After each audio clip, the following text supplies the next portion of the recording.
প্রতি বছরে 12টা করে মাস, প্রতি মাসে 30টা দিন, প্রতি দিনে 24টা ঘন্টা, প্রতি ঘন্টায় হলো 60টা মিনিট।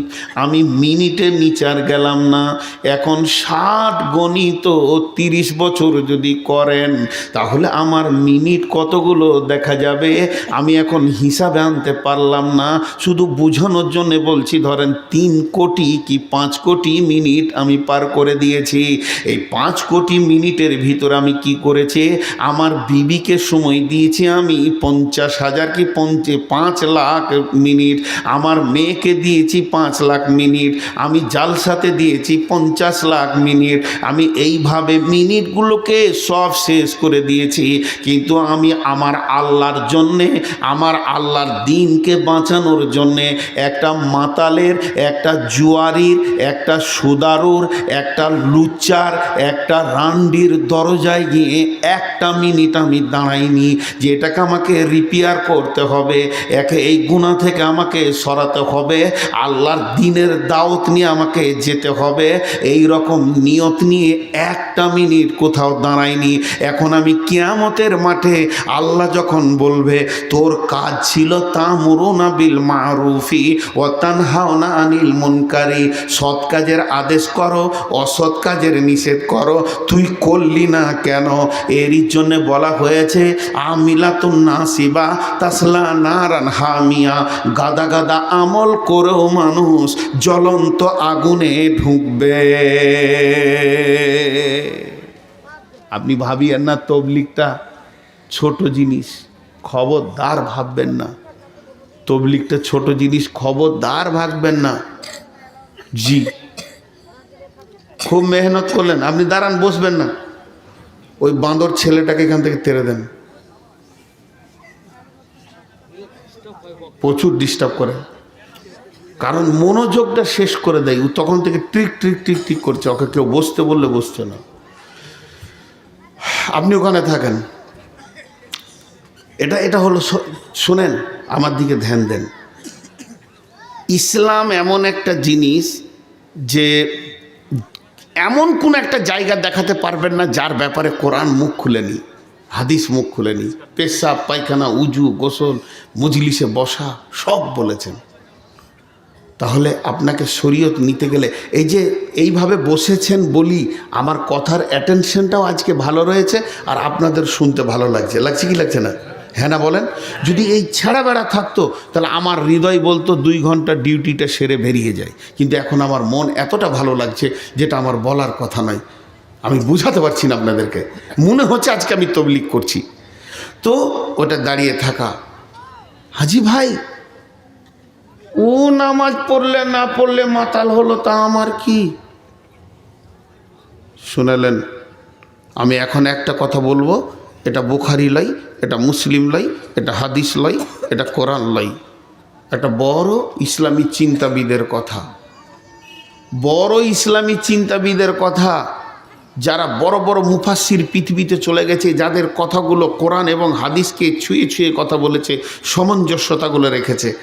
2টি কথা আপনাদের শোনাবো। এটা কার কথা আমি জানি না, তবে শুনিয়ে দিই। আর এর পরেরটা যেটা বলবো তার নামটা বলবো।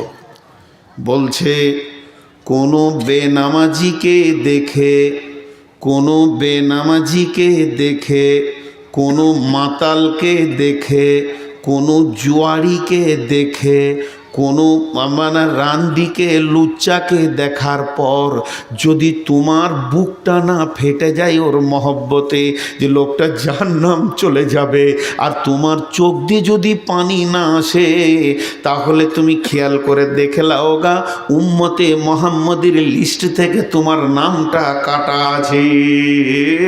উম্মতে মুহাম্মদি কোনোদিন খারাপ কাজ দেখার পর চুপ থাকতে পারে না, তার হৃদয় হয়ে ফেটে যাবে।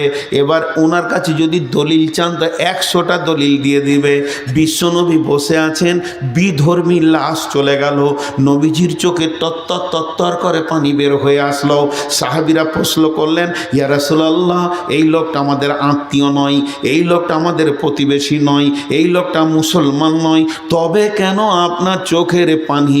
নবীজি ওই অশ্রুসিক্ত আঁখি অবস্থায় কাঁপা কাঁপা গলায় বলছে, হে আমার সাহাবীরা, লোকটা আগুনে চলে গেল, যদি কালেমাটা পড়ে নিত তো ঈমান পেয়ে গেলে আগুন থেকে বেঁচে যেত। কত ব্যথা তার দরদ। হাজি ভাই, আমার প্রতিবেশী 17 দিন অসুখে পড়ে আছে, আমি দেখা করতে যাইনি। আমার আত্মীয়, চাচাতো ভাই, আমার নিজের লোক, আর বিশ্বনবী ইহুদির বাচ্চাকে দেখা করতে যাচ্ছে। ইহুদিদের ছেলেটা কি যে বুঝতো, আমার এলাকায় কিছু হিন্দু ছেলে আছে আমাকে ভালোবাসে, জি, কি যে বুঝতো, রসুলের কাছে সবসময় group group group group group group জুতো এনে দিত, পানি এনে দিত, লোটা এনে।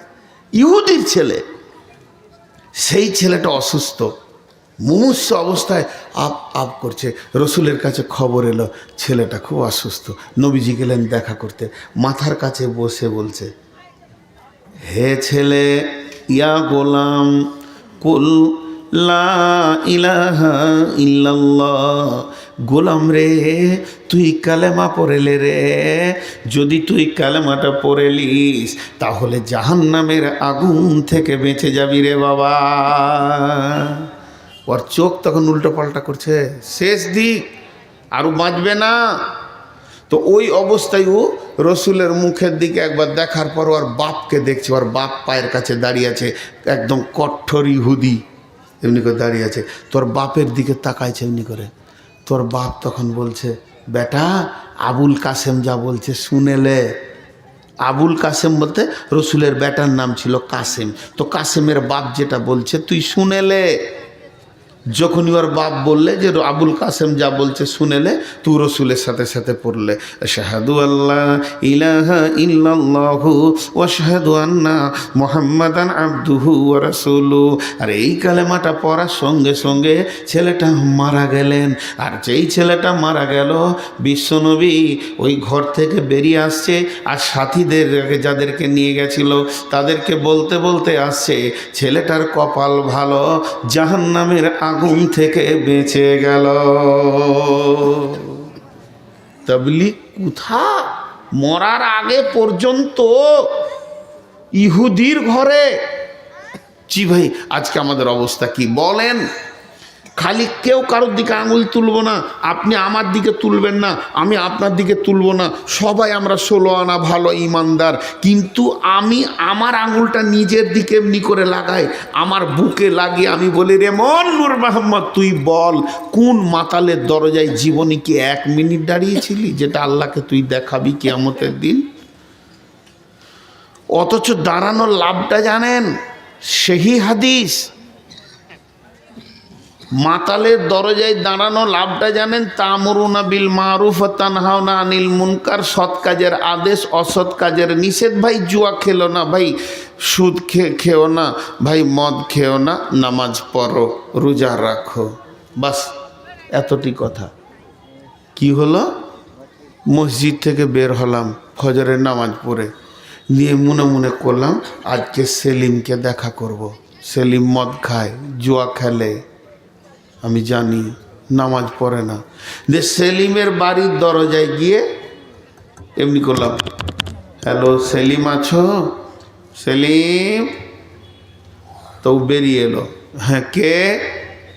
আমি নূর মোহাম্মদ এসেছিলাম ভাই। ও জি আসছি, বেশি সময় নয়, 2-5 মিনিট, হালকা টাইম। উনি বেরিয়ে এলো, আমি হাতটা ধরে নিয়ে চোখের পানি একটু ফেলে, হ্যাঁ ভাই, তোমার তো আমাদের জান্নাতে এক জায়গায় থাকবো মনে করছি, তুমি আমাকে কত ভালোবাসো, আমার গ্রামের মানুষ, আমার প্রতিবেশী গো, কালকে আমি মরে গেলে তুমিই তো জানাজাতে লাইনে দাঁড়িয়ে থাকবে। কে থাকবে? ফার্স্ট কাতারে তুমিই থাকবে। আমার ছেলে মেয়েকে আমি ছেড়ে যাব, তোমাকে চাচা বলবে না? তুমি আমার ছেলে মেয়েকে বলবে না, বেটা দুঃখ করিস না, আব্বা চলে গেছে, আমি আছি? তুমি তো সেই আমার প্রতিবেশী। জান্নাতে একসঙ্গে থাকবো। ও বুঝতে পারছে যে কেন এত কথা বলছে। শেষকালে হালকা করে, খারাপ কথাকে বেশি বলতে হয় না, ভালোগুলোকে বেশি বলতে হয়। তুমি কত ভালো, তোমার কাছে জালসার চাঁদা নিতে আসলে তুমি লোক 500 দেয় না, তুমি 1000 দাও। এই গুণ গাইতে গাইতে টুক করে খারাপটা একবার মাঝে বলে নিব। জুয়াটা আর খেলিও না, সুদ থেকে বেরিয়ে এসো, নামাজে এসো, জোহরে দেখতে পাবো ইনশাল্লাহ। বলো ইনশাল্লাহ জোহরে দেখতে পাবো। এইটুক কয়েকটা কথা বলে আমি বেরিয়ে এলাম। লোকটা এলো কিংবা এলো না, দুটাই হলো। লোকটা এলো কিংবা এলো না, দুটা হলো।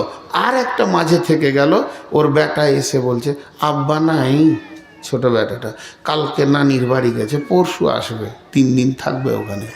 এটাও একটা ঘটনা ঘটলো। দেখা পাওয়া গেল, হয় জোহর এসে এলো আর না হয় এলো না, আর দেখা পাওয়া গেল না। আপনার লাভটা কি হলো? আপনার যে আমল নামাটা আল্লাহর কাছে আছে, একটা হাজরি চাপলো, উম্মতে মোহাম্মদী তার কাজ করেছে। উম্মত হতে গেলে যে কাজটা করতে হয়, একটা হাজরি লেখা হয়ে গেল। লাভ কি পাবে? লাভটা হচ্ছে পৃথিবীর সব থেকে দামি জায়গা হলো কাবা শরীফ, মসজিদে হারাম। মসজিদে হারামের ভিতরে দামি জায়গা কাবা। কাবা ঘরের সব থেকে দামি জায়গা হলো যে কোণে হাজরে আসওয়াদটা লাগানো আছে, যেখান থেকে আল্লাহ আকবার বলে তফ শুরু হয়, সাই শুরু হয়। তাহলে ওই কোণটা হলো আরও দামি জায়গা।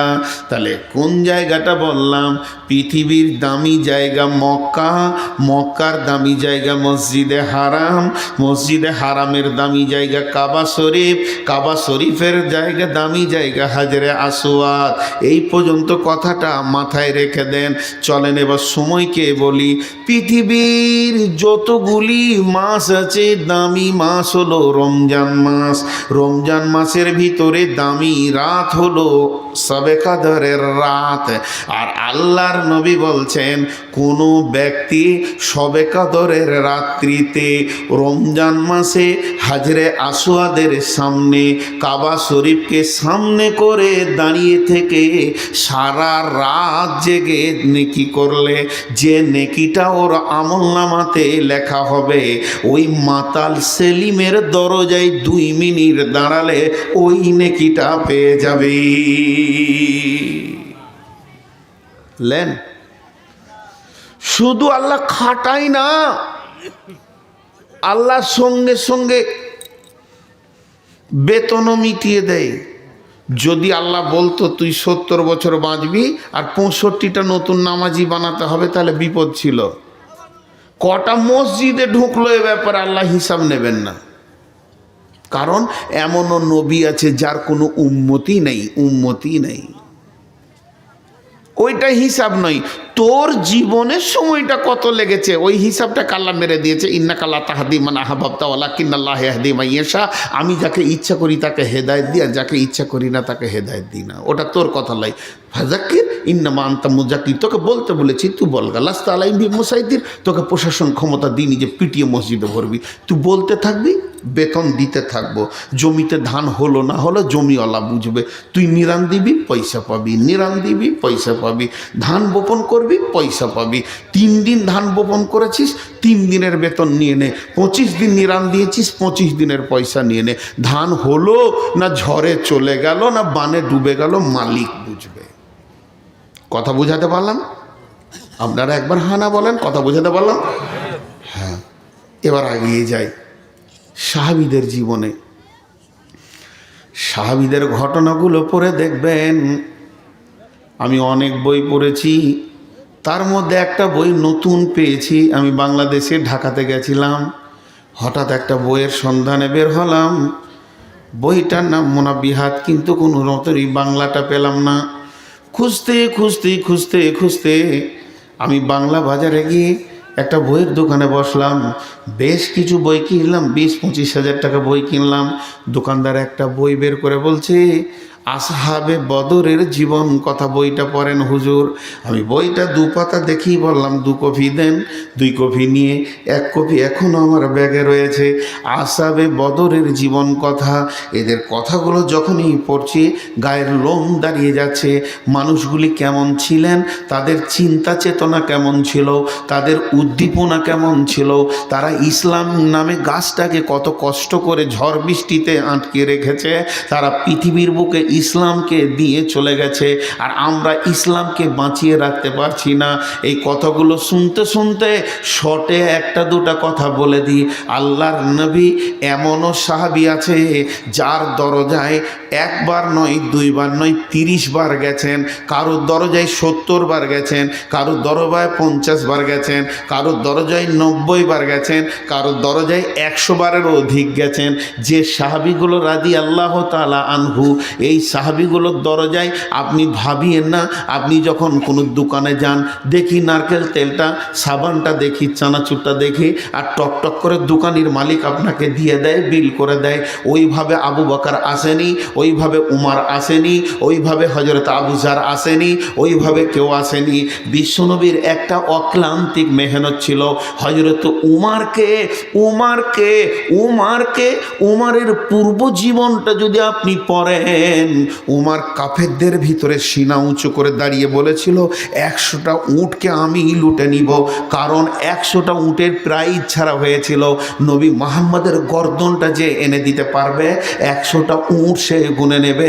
যখন উমার ভিড়ের ওপরে দাঁড়িয়ে গেল, গর্দন আমি আনবো, তখন সবাই বলল বাহ বাহ বাহ বাহ, উমারের ছাড়াই ক্ষমতা হবে না। সেই উমার গর্দন আনতে গিয়ে নিজের গর্দন নবীকে দিয়ে দিলেন। জি ভাই, তাহলে ওই উমার রসুলের জানের জম ছিলেন। এইভাবে একটা সাহাবী, একজন সাহাবী নিজের মুখে বলছে আমি রসুলকে বেজ্জতির সঙ্গে, ইজ্জতের সঙ্গে নয়, আমি এই দরজায় দাঁড়িয়ে আছি, আব্দুল খালেক বের হবে আর ওকে আমি নামাজের জন্য বলবো। আব্দুল খালেক বের হয়ে বলছে এখান থেকে যাবি না, জুতা খুলবো তোকে, তুই কিসের মৌলবি বে, তোকে নূর মোহাম্মদ বলে চিনি না, দেখি তো ঝাঁটাটা, ওকে বিষ নামিয়ে দিচ্ছি। কত নোংরা নোংরা কথা বলে বলে আমাকে তাড়ছে। আবার আমি সে দরজায় যাচ্ছি। সাহাবীরা নিজেরা বলছেন বিশ্ব নবীকে অনেক বেইজ্জতি করেছি। হযরত আমর বিন আসের মতো সাহাবীটা কি ভাষা বলছেন খালি দেখেন। আমর বিন আস মুমূর্ষ অবস্থায় শুয়ে রয়েছে, যে বেটাকে বলছে বেটারে যেটাকে হারিয়ে দিয়েছি ওইটা যদি পেয়ে যেতাম, আর যেটা পেয়েছি এটা যদি হারিয়ে দিতাম নিজেকে সৌভাগ্যবান মনে করতাম। এই কথাটার মানে কি? আরেকবার বলছি, বেটারে যেটা পেয়েছি ওটা যদি হারিয়ে দিতাম, আর যেটা হারিয়েছি ওটা যদি পেয়ে যেতাম অনেক বড় সৌভাগ্যবান হতাম। মানেটা কি বলেন?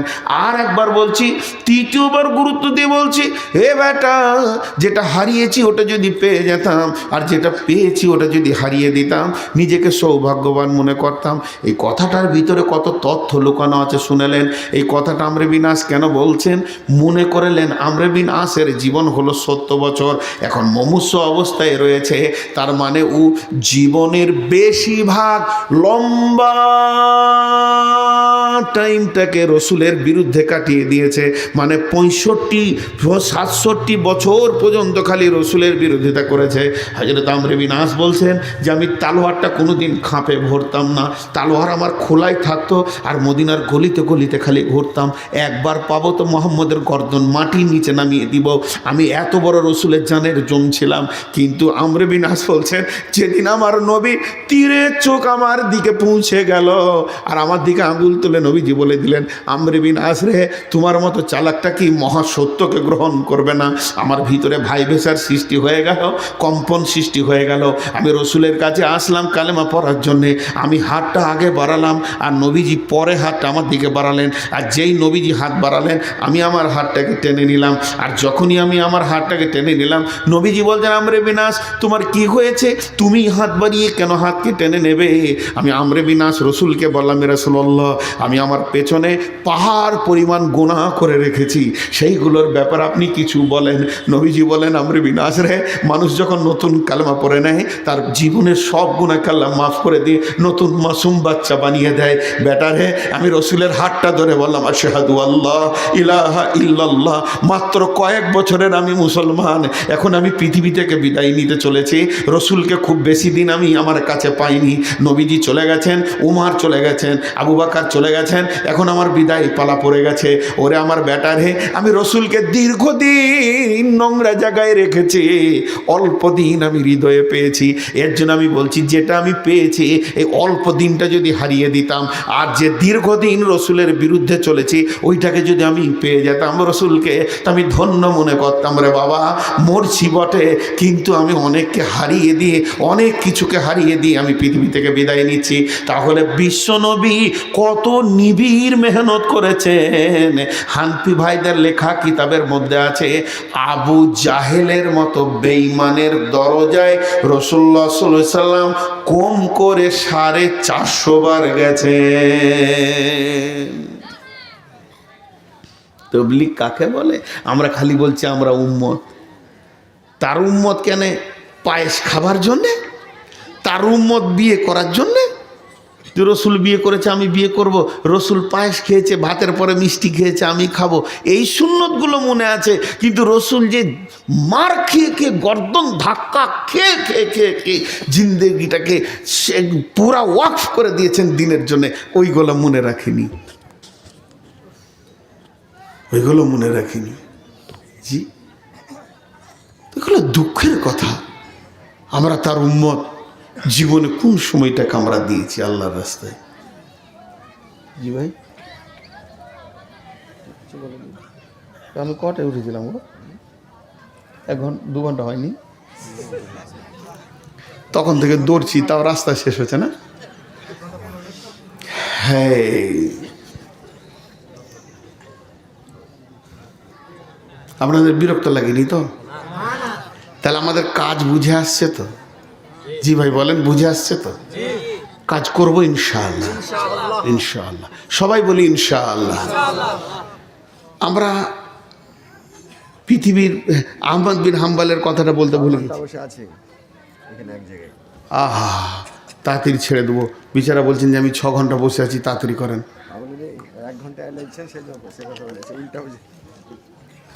উল্টা বুঝলো রাম, ওই লাগি তো আবু তাহার বর্ধমানী দেশ ছেড়েছে। জি, একটা জিনিস খালি চিন্তা করেন, এগুলো আমার মহব্বতের মানুষ, যদিও মজাক করে কথা বলি, হৃদয়ে ওস্তাদের জায়গায় রেখেছি। আমার ওনাদের তুলনায় কোনো ইলম নেই, ওনার জুতো সোজা করার আমার যোগ্যতা নেই। তারপরে ওনারা কেন ভালোবাসেন আমি জানি না, তবে ডাঙ্গাপাড়ার লোক আমাকে নেবে না। জালসায় নিয়তি করে নিয়েছে, সুর আলী বক্তা ঢুকতেই দিব না। আলহামদুলিল্লাহ, আমাদের অভ্যাস খারাপ, এখন কি করব, ছাড়তেও পারছি না। তো যাই হোক, আমি আপনাদের সামনে একটা কথা বলি, এই ইমাম আহমদ বিন হাম্বলের কথা। কথাটা কত কড়া দেখেন, দাঁতে কাটতে পারবেন না, এত কড়া কথা। এটা আমি বলিনি যে বুখারী থেকে বলছি, ইমাম আহমদ বিন হাম্বলের কথা। তিনি একজন যোগ্য সম্পূর্ণ ওয়ারাসাতুল আম্বিয়া ছিলেন, ওয়ারাসাতুল আম্বিয়া। জি, প্রকৃত আলিম তিনারাই। তো তিনি ভাষাটা কি বলছেন খুব ধীরে ধীরে বলবো, আপনি বুঝে নেবেন। পৃথিবীর কোনো কোণে কোনো একটা লোক যদি বেকালমা হয়ে বিনা দাওতে মারা যায়, গ্রামে বলেনি, পৃথিবীর কোনো কোণে কোনো একটা লোক সে মারা যাচ্ছে বেকালমা হয়ে, কালেমা পেল না, আল্লাহ পেল না, রসুল পেল না, দিন পেল না, কোরআন পেল না, মসজিদ পেল না, কিছুই পেল না, এই অবস্থায় সে মারা যাচ্ছে। অথচ তার কাছে কেউ দাওয়াত পৌঁছালো না যে এটা কালেমা, এটা আল্লাহ, এটা রসুল, এটা মসজিদ, এটা দিন, এটা শরীয়ত, এটা মানতে হবে, এটা মানতে হবে না, এটা চলবে, এটা চলবে না, এটা হারাম, এটা হালাল, এই খবরটা তার কাছে কেউ পৌঁছালো না। আর সে খবরটা সে পেল না, সে কালেমা পড়ল না, বিনা দাওয়াতে বেকালমা হয়ে যদি মারা যায়। পৃথিবীর কোনো কোণে কোনো একটা লোক বেকালমা হয়ে বিনা দাওয়াতে যদি মারা যায়, তো ইমাম আহমদ বিন হাম্বাল বলছেন ওই লোকটার গুনহাটা কিয়ামতের মাঠে মুসলমানদেরকে ভাগ করে দেয়া হবে। লে তোরা ভাগলে তোরা, তোদের এটাই ভাগ। কেন পৌঁছাইল না কেন? এরই জন্য আমি দোয়া করি। কি দোয়া? এই আল্লাহ তুমি জাকির নায়েকের হায়াত দারাজ করো। এই লোকটাকে দিয়ে আল্লাহ পৃথিবীর কোণে কোণে তবলিগ পৌঁছিয়ে দিয়েছে। মুসলমানরা যদি বাঁচে কিয়ামতের মাঠে এই প্রশ্ন থেকে, তো ওকে দিয়ে আল্লাহ বাঁচিয়েছেন। অনেকে বলছে জাকির নায়েকের ব্রেন কত গো? আমি ওটা ব্রেন বলি না, কিছুই নাই, ব্রেন নেই, কারণ আল্লাহ ওকে দিয়ে কাজ নিচ্ছে, কথা শেষ। ব্রেন, আমি একদিন ওনার বায়ান শুনতে শুনতে মেমারি থেকে বাড়ি পর্যন্ত আসলাম জালসা করে রাতে, রেফারেন্সের উপরে পার্থিব জীবনে কোথা কি ঘটেছে। আমি দেখলাম এটা ব্রেন নাই, ব্রেনের একটা সীমা আছে, কিন্তু সীমা অতিক্রম, কারণ আল্লাহ ওকে দিয়ে কাজ নিচ্ছে, বাস এইটাই শেষ। এখন আল্লাহ আমার মুখ দিয়ে কথা বলাচ্ছে, এখনই জিভটা যদি আল্লাহ ঘুরিয়ে দেয় তো আমি তো করবো। আল্লাহ এনাকে দিয়ে বোখারি পড়াচ্ছেন, আল্লাহ এখনই যদি ব্রেনটা নিয়ে নেন, বাস পাগলা হয়ে রাস্তায় ঘুরবে। তো আল্লাহ যাকে দিয়ে কাজ নেই তাকে দিয়ে কাজ নিচ্ছে। তো আল্লাহ ওনার হায়াত দারাজ করুন এবং সমস্ত সমস্যাগুলো ওনার জন্য আসান করে দেন, আমিন বলেন। একটা বড় মানুষ পৃথিবীতে বেঁচে রয়েছেন, এই পৃথিবীতে আমাদের এখন বেঁচে থাকার গর্ব, এবং তিনি আমাদেরকে নিয়ে চলছেন বা আমরাও চলছি। তো আল্লাহ তাবারাক ওয়া তাআলা, আর আমার আকীদা আমার ব্যক্তিগত আকীদা, এই আকীদাতে আপনি লাথি মেরে দিতে পারেন, গুনাহ হবে না, কারণ এটা আমি হাদিস বলছি না, রসুলের কথা বলছি না, আমার ব্যক্তিগত ব্রেনের কথা বলছি। এই পৃথিবীতে যত মানুষ বেঁচে আছে, যত মানুষ, হিন্দু, মুসলিম, জৈন, খ্রিস্টান, বৌদ্ধ, ইহুদি, নাসারা, মাজুসি, অগ্নিপূজক টুজক, তারপর মুসলমানদের ভিতরে হানফি, সাফি, মালিকি, হাম্বলি, শিয়া, সুন্নি, কাদরানি, চাস্তানি, নকশবন্দি, যত গ্রুপ বেঁচে আছে, সমস্ত গ্রুপ থেকে আল্লাহ আহলে হাদিসদেরকে বড় নিয়ামতওয়ালা বানিয়েছেন। এ কথাটা আপনারা কি মনে করেন? এদের কাছ থেকে শিরক দূরে আছে, এদের কাছ থেকে বিদআত দূরে আছে, এবং সহি হাদিস এবং কোরআনের সহি তফসিরগুলো আল্লাহ আহলে হাদিসদেরকে দিয়েছেন। এটা বড় নিয়ামত কিনা? আর আলহামদুলিল্লাহ বলি, আলহামদুলিল্লাহ। কিন্তু এক জায়গায় এরা বড় কঠিন বিপদে রয়েছে। সেটা কি? সেটা হলো তা'মুরুনা বিল মা'রুফি ওয়া তানহাউনা আনিল মুনকারি। আমার দোকানে গোডাউনে মালে ভর্তি আছে, আর এলাকা যদি অভাবে মারা যায়, খেতে না পায়, তো কিয়ামতের মাঠে জবাব লাগবে। তো বর্তমান 2023 সালে পৃথিবীর ইমাম হলো আহলে হাদিসেরা, এটা আমার ব্যক্তিগত মত। বর্তমান 2023 সালে সারা পৃথিবীর মানব কুলের ইমাম হলো আহলে হাদিসেরা, কিন্তু এরা লেপ কাঁথায় শুয়ে গেছে, বিছানায় শুয়ে গেছে, তবলিগ দাওয়াত ছেড়ে দিয়েছে। এরা যে নবীর কাজের দায়িত্বটা পেয়েছে, এদেরকে সহি হাদিসের ভান্ডারে ভর্তি করে দেওয়া হয়েছে, গোডাউনের চাবিটা দিয়ে দেওয়া হয়েছে, কোরআনের সহি তফসিরের গোডাউনের চাবিটা দিয়ে দেওয়া হয়েছে। আর এরা এই চাবিটাকে নিয়ে আনন্দের ঘুমে বিছানায় বিবি নিয়ে পড়ে আছে। কঠিন কিয়ামতের দিনে বেদাতিরা, মুশরিকেরা যখন জাহান্নামে যাবে, এরা আহলে হাদিসের দিকে আঙ্গুল তুলে বলবে, মাবুদ, এরা আমাদের কাছে আসল খবরটা পৌঁছায়নি, গোডাউনে তালা মেরে দিয়ে ঘুমিয়েছে। সেই দিন আহলে হাদিসরা বড় বিপদে পড়বে ভাই আমার। এর জন্য আল্লাহ তাবারাক ওয়া তাআলা বলছেন, আল্লাযীনা আমানু ওয়া হাজারু ওয়া জাহাদু ফি সাবিলিল্লাহি বিআমওয়ালিহিম ওয়া আনফুসিহিম আ'যামু দারাজাতান ইনদাল্লাহি ওয়া উলাইকা হুমুল الفائزون يبشرهم ربهم برحمة منه رضوان وجنات لهم فيها نعيم মুকিম। মেয়েরাও তবলিগ করবে, মেয়েরা তবলিগ থেকে বাদ নাই, তবে মেয়েদের তবলিগ আর পুরুষের তবলিগ আসমান জমিন পার্থক্য। জি, মেয়েদের তবলিগ, পুরুষের তবলিগ আসমান জমিন পার্থক্য। এখন আবার একটা কথা মুখ দিয়ে স্লিপ হয়ে বেরিয়ে যাচ্ছিল, বেরিয়ে গেলে ডাঙ্গাপাড়ার লোক মারবে। আমি একটা জিনিসের খুব বিরোধিতা করি, অন্তর থেকে করি, মুখে বলিনি এখনো, মার খাওয়ার ভয়ে। আমিও তো বেঈমান, মারের ভয় আছে বলি তো বলছি না। মেয়েরা তবলিগ করবে, মেয়েদের ভিতরে কোনো নবী আসেনি, এর জন্যে মেয়েদেরকে তবলিগের জন্য বাইরে বের হতে হবে না। মেয়েদের ভিতরে মুয়াজ্জিন নাই যে আজান দেবে, ওদের কণ্ঠস্বর পর্যন্ত পর্দা, দেহ যেমন পর্দা, কণ্ঠস্বরও পর্দা, বিধায় ওরা তবলিগে বাইরে বের হবে না, আজান দেবে না, ইমামতি করবে না। তাহলে ওদের তবলিগটা ওদের প্রসেসিংয়ে হবে। জি, কয়েকদিন আগে আমি ফেসবুকে দেখছিলাম, বাংলাদেশে থাকতে থাকতে আবদুল্লাহ সালাফি ভাই বলছে কোনো দলিল নাই যে মেয়েরা ভিড় করে কোনো মাদ্রাসায় গিয়ে ভর্তি হয়ে পড়বে। মেয়েরা শিখবে, কিন্তু পাড়া ভিত্তিক তবলিগের ব্যবস্থা রসুল করেছিলেন। মায়ের কাছে, বাপের কাছে, ভাইয়ের কাছে, স্বামীর কাছে শিখবে। আইয়ুব ভাটকালি বলছে যে যুবতী নারীকে নিরাপত্তাহীন করে এক জায়গায় ছেড়ে দিলে বিপদ। औरतों को घर से निकलना फितना से खाली नहीं। ফিতনায় বডিটা জর্জরিত হয়ে আছে। জি, আমি এগুলোকে বিশ্বাস করি। এগুলো আর বেশি ডিপলি বলতে চাইছি না, কারণ এগুলো ফেসবুকে যদি আল্লাহ দেওয়াই তো রমজানে বের করব।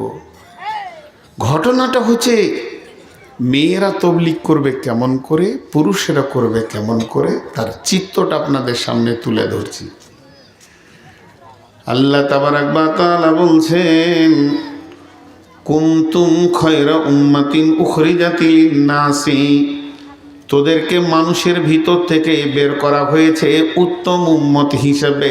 আদম থেকে নিয়ে শেষ নবী পর্যন্ত বিলিয়ন মিলিয়ন মানুষ চলে গেল, তাদের দলে তোদেরকে আমি বের করিনি। মুসার জামানায় বের করিনি, ঈসার জামানায় বের করিনি, শেষ নবীর উম্মত করে বের করেছি। এই জন্য যে তোদেরকে একটা বড় কাজ দিয়েছি, তা'মুরুনা বিল মা'রুফি ওয়া তানহাউনা আনিল মুনকারি, সৎ কাজের আদেশ করবি, অসৎ কাজের নিষেধ করবি। তাহলে তোদের ডিউটি হলো পাঁচটা, আল্লাযীনা আমানু ওয়া হাজারু ওয়া জাহাদু ফি সাবিলিল্লাহি বিআমওয়ালিহিম ওয়া আনফুসিহিম আ'যামু দারাজাতান ইনদাল্লাহি ওয়া উলাইকা হুমুল ফাইজুন ইউবাশশিরুহুম রাব্বুহুম বিরাহমাতিন মিনহু রিজওয়ানিন ওয়া জান্নাতিন লাহুম ফিহা নাঈমুম মুকিম। পাঁচটা কাজ খালি গুনেলেন, গুনিয়ে দিব। পাঁচটা কাজ এক এক করে গুনেলেন। প্রথম নম্বরে বলছে ঈমানান, এক নম্বর ওমান আহসানু কাওলাম মিম্মান দাআ ইলাল্লাহি ওয়া আমিলা সলিহান ফাকালা ইন্নানি মিনাল মুসলিমিন। আল্লাহ বলছেন ওর কথার চেয়ে কার কথা ভালো হতে পারে? আমার কানটা ওর মুখের কাছে চলে যায়, ওই কথাটা আমি হৃদয় ভরে শুনি, যে মানুষকে আল্লাহর দিকে ডাকে এবং নিজে ভালো আমল করে আর দাবি করে আমি মুসলমানদের ভিতরে একজন, আমি বেঈমান নই, আমি মুশরিক মুশরিক নয়, আমি বেদাতি নয়, আমি কাফের নয়, আমি নাস্তিক নয়, আমি মুসলমানদের ভিতরে একজনেই দাবি করে এবং ভালো আমল করে। আর কি করে? মানুষকে আল্লাহর দিকে ডাকে। তিনটে কথা বলেছেন। ওই কথা চাইতে কার কথা ভালো হতে পারে? যে মানুষকে আল্লাহর দিকে ডাকে এবং নিজে ভালো আমল করে আর দাবি করে আমি মুসলমানদের ভিতরে একজন। মানুষকে আল্লাহর দিকে ডাক এবং নিজে আমল করে। একজন আজান দিয়ে ঘর চলে গেছে, তোকে বলছে আজান দিয়ে ঘর যেছে কেন? জি বলছে কমিটি বসে ঠিক করেছে আজান দিলে ১,৫০০ টাকা দিবে, নামাজের লেগে কিছু বলেনি। ওই যে নামাজ পড়ি না। জি তুমি আজান দাও, নিজে নামাজ পড়ো, মুসলিম হও। আর এখানে 5টা কথা বলেছেন।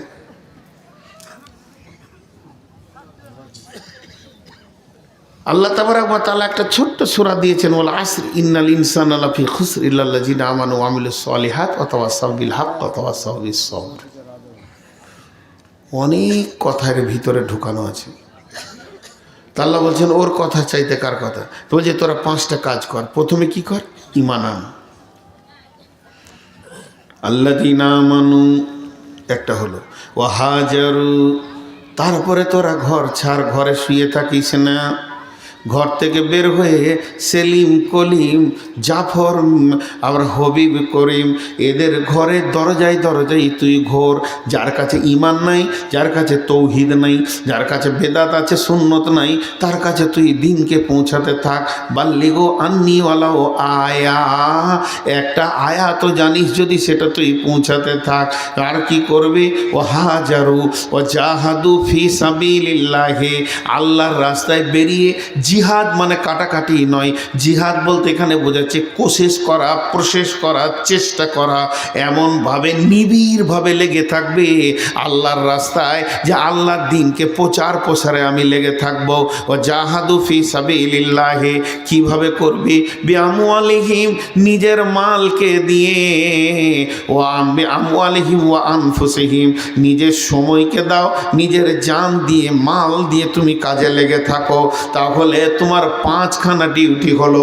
1 নম্বরে ঈমান আনো, 2 নম্বরে ঘর ছাড়ো, 3 নম্বরে আল্লাহ দিনকে বাঁচানো আর বাড়ানোর জন্য তুমি লেগে থাকো, আর 4 নম্বরে নিজের জানকে লাগাও, 5 নম্বরে নিজের মালকে লাগাও।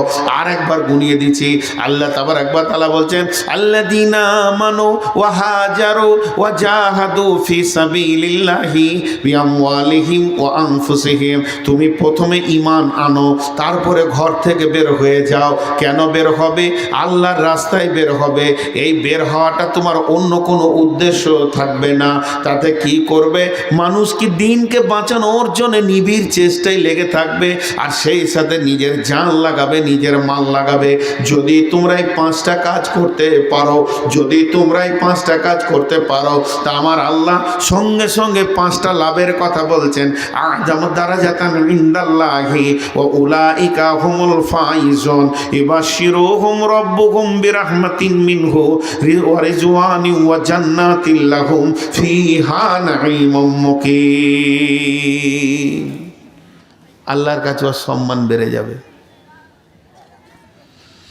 আল্লাহর দিনকে নিয়ে যখন চলবে, তা আল্লাহর কাছে ওর সম্মান বেড়ে যাবে। আল্লাহর দিনকে নিয়ে যখন চলবে, তো আল্লাহর কাছে ওর সম্মান বেড়ে যাবে। কেমন সম্মান বাড়বে? আল্লাহু আকবার। বাস দেখেছেন? বাস ভগবানগোলা স্ট্যান্ডে বাসটা এসে লেগেছে, আর জানলা দিকে খালি কেউ রুমাল ছুলছে, ব্যাগ ছুটছে, সিট রাখার লেগে। হাজি ভাই, হ্যান্ডেলের পেছনে যে সিটটা আছে ওইটাতে কেউ ব্যাগ রাখে? হ্যান্ডেলের পেছনে কেন রাখে না? সবাই জানে যে ওখানে সিট রাখতে গেলে লাত খেতে হবে, সিটও রাখে না। এবার ড্রাইভার বসলো, বসার পর গাড়ি স্টার্ট করে গেল বহরমপুর কিংবা আরও দূরে কৃষ্ণনগর, ডাইরেক্ট গাড়ি। রাস্তায় 2-1 বার চা খাবে, তো ড্রাইভারকে পয়সা লাগে? বাস মালিক দেয়। ওখানে যাওয়ার পর লম্বা হোটেলে খাটে শুয়ে পড়লো। হোটেলে 1 গাদা ভাত খেয়ে একদম ওভারলোড করে মৌরি চাবাইছে। পয়সা দিবে কে? জোরে বলেন কে? মালিক। কন্ট্রাক্টর এত বড় বেয়াদবু, কাউকে ছাড়ে না। যত বড়ই মৌলবি হোক, ওই জি হুজুর এদিকে দেন, এদিকে দেন।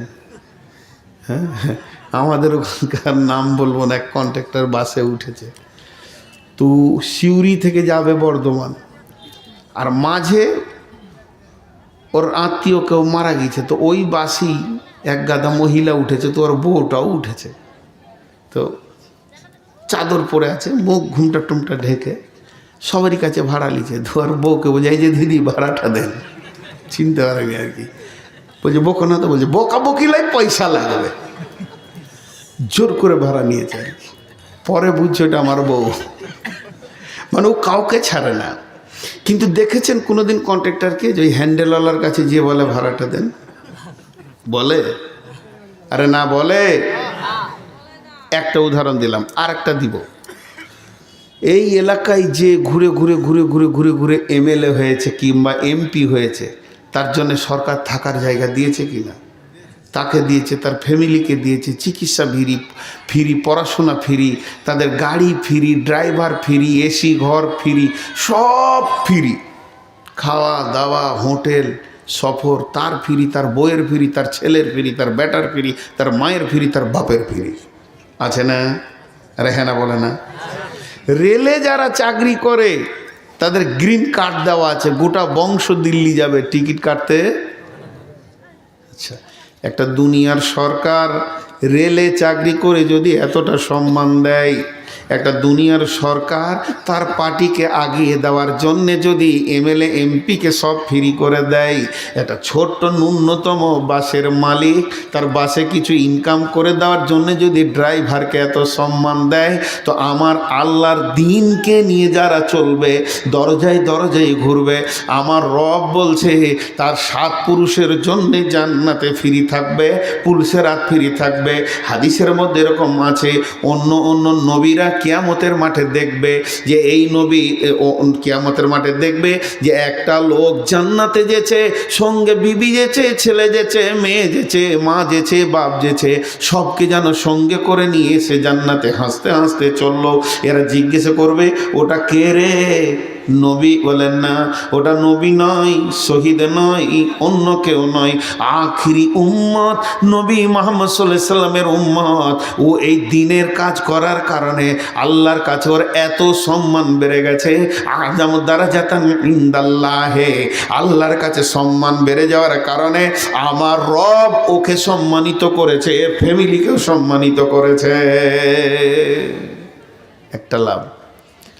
দ্বিতীয় লাভ হলো ওয়া উলাইকা হুমুল ফাইজুন, ওই লোকেরা সফল কাম হবে, কোনো জায়গায় অসফল হবে না।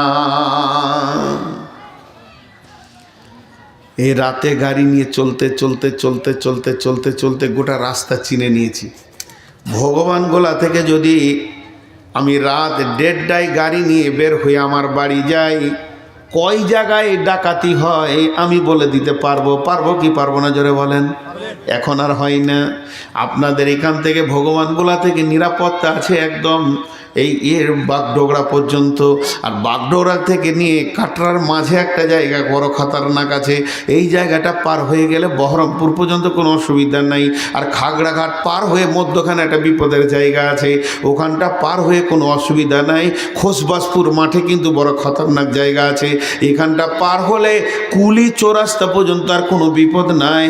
কিন্তু যখনই আপনি কলেশ্বর মোড় পার হবেন তো বিপদ আছে, সাঁইথিয়া পর্যন্ত কোনো বিপদ নাই, যে আপনি আমোদপুর পার হবেন তো বিপদের জায়গা আছে। তাহলে এই জায়গাগুলো আমার সব জানা হয়ে গেছে, কোন কোন জায়গাতে বড় বিপদ হতে পারে, কারণ এই রাস্তায় চলে চলে চলে চলে জানা আছে। তাহলে একটা মানুষ মরে যাওয়ার পর জান্নাতের গেট পর্যন্ত বিপদের জায়গা কোনটা? প্রথম নম্বর হচ্ছে কবর, তারপরে হচ্ছে আপনার কিনা ডান হাতে বাঁ হাতে সার্টিফিকেটের জায়গা, তারপরে যেখানে নেকি বদিকে ওজন করা হবে বিপদের জায়গা, তারপর হচ্ছে পুলসেরাত। আর এইগুলো যখন যখনই কোনো মানুষ অতিক্রম করে চলে যাবে, জান্নাতের গেটে পৌঁছে যাবে, তার জন্য আর কোনো বিপদ থাকবে না। তাহলে এইগুলোতে রেড সিগন্যাল থাকবে, আবার কোনো সময় সবুজ সিগন্যাল থাকবে। যে লোকটা বেঈমান তার জন্য রেড সিগন্যাল হয়ে যাবে, আর যে লোকটা ইমানদার তার জন্য সবুজ সিগন্যাল হয়ে যাবে। এইগুলোতে সে সফল কাম হয়ে হয়ে হয়ে জান্নাতে চলে যাবে। আর অসফল হবে কে? যে আল্লাহর দিনের কাজ করতে পারেনি, এইগুলোতে সে গ্রেফতার হয়ে হয়ে বিপদে পড়তে থাকবে। ওরে আমার বন্ধুরে, বহরমপুরে রেড সিগন্যাল অনেক আছে। আপনি যদি রেড সিগন্যাল গাড়ি নিয়ে ক্রস করে দেন তো আপনাকে পুলিশে ধরবে, জেলে দেবে, আপনার বিপদ হয়ে যাবে, জরিমানা হয়ে যাবে। কিন্তু পৃথিবীতে এমন একটা গাড়ি আছে, সে রেড সিগন্যালকে ক্রস করবে, তার জন্য কোনো জরিমানা নাই। তার নাম হলো অ্যাম্বুলেন্স।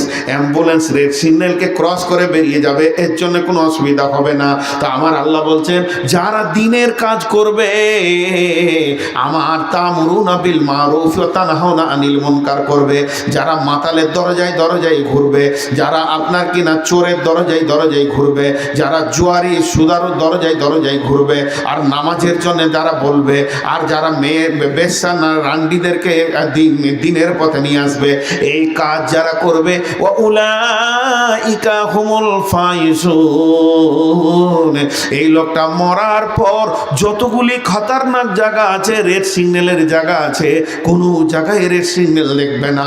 সে অ্যাম্বুলেন্সের মতো ধীরে ধীরে ধীরে ধীরে ধীরে ধীরে ওয়া উলাইকা হুমুল ফাইজুন, সব জায়গায় সফল কাম দেখতে দেখতে জান্নাতে যাবে। এক নম্বর হলো আল্লাহর কাছে সম্মান বাড়বে, দু নম্বর হলো কোথাও আটকাবে না, তিন নম্বর লাভটা কি? ইবাশশিরুহুম রাব্বুহুম বিরাহমাতিন, ইবাশশিরুহুম রাব্বুহুম বিরাহমাতিন মিনহু, ইবাশশিরুহুম রাব্বুহুম বিরাহমাতিন মিনহু। আমার আল্লাহ বলছেন, তাদের ওপরে আমার রহমত ঝুরঝুর করে বইবে। আল্লাহর রহমতের আমরা প্রত্যাশী কিনা?